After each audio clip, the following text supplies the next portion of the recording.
Mama,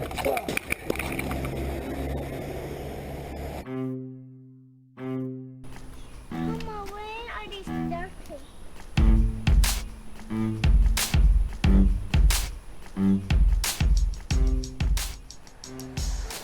Welcome to the Hobart Commuter.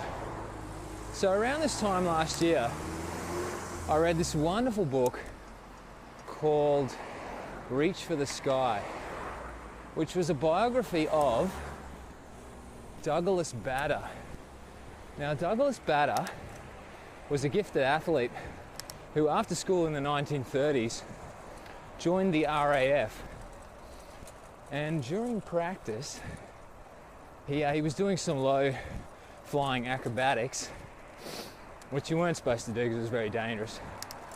And he crashed, and he lost both his legs in the crash.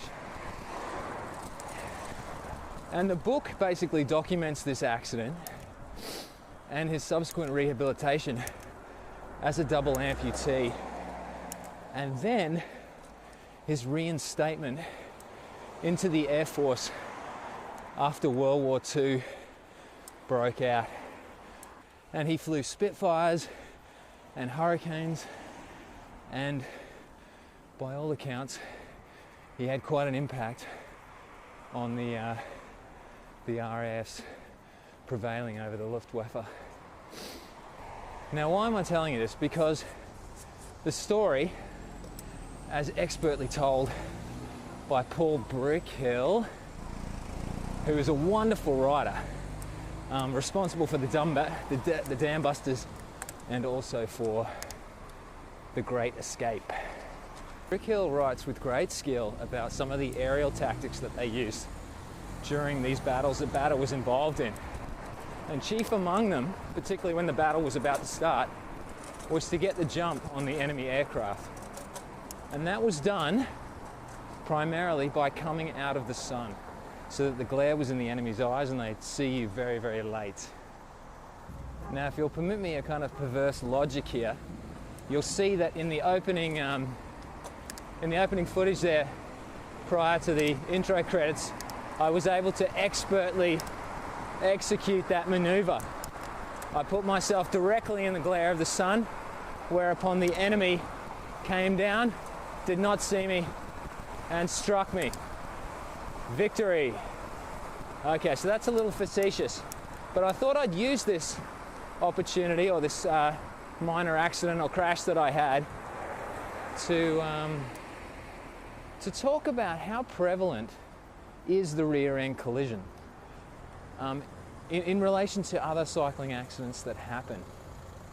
It seems to me that this accident brings with it a certain fear, similar to that of getting doored. Those two accidents, in my mind, carry the greatest sense of powerlessness.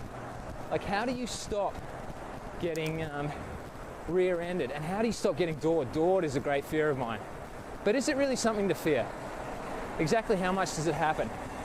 I'll come back and talk about the accident in a moment, and also what I could have done better or differently to try and reduce its chances of happening.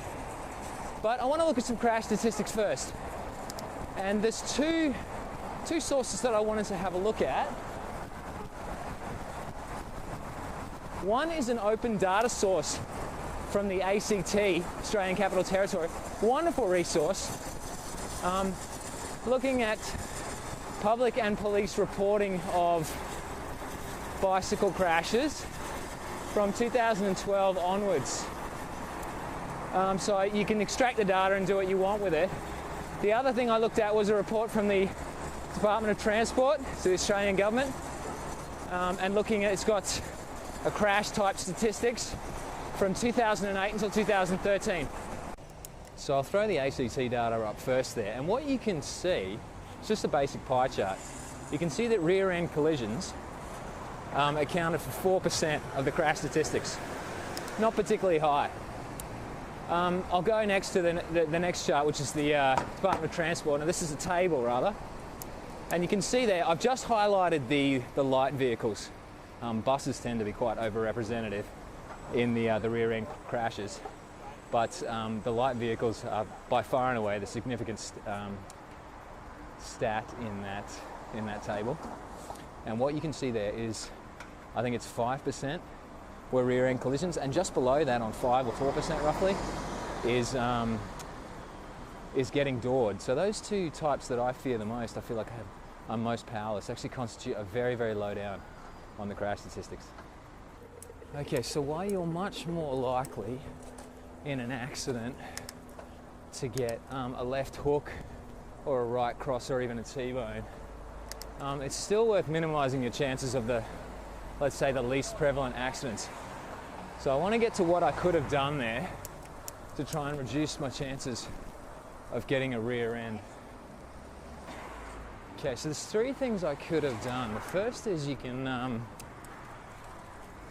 change the time at which you leave on your journey so that the sun isn't sitting directly on the horizon. Now that's much easier said than done, depending on your commitments. If you're like me, in the mornings when you're commuting, you're transitioning from your family life to your work life. And your family life has a schedule that everyone has to get organised, and then you've got to be at work at a certain time. So there tends to be a small window during which you can make your journey. And if it just so happens the sun's on the horizon, then that's what you got to wear. Now the second one is that you can have your lights on during this time, which I think I didn't have my lights on when I had my accident, and I probably should have. Just giddy up here for a sec. I mean, the glare was pretty substantial, but who knows, the glint of a good high-powered light, which I do have a reasonably good high-powered light, might have made the difference in my case. Number 3 is that you can vary the route that you take. And I think this is probably a big one for me.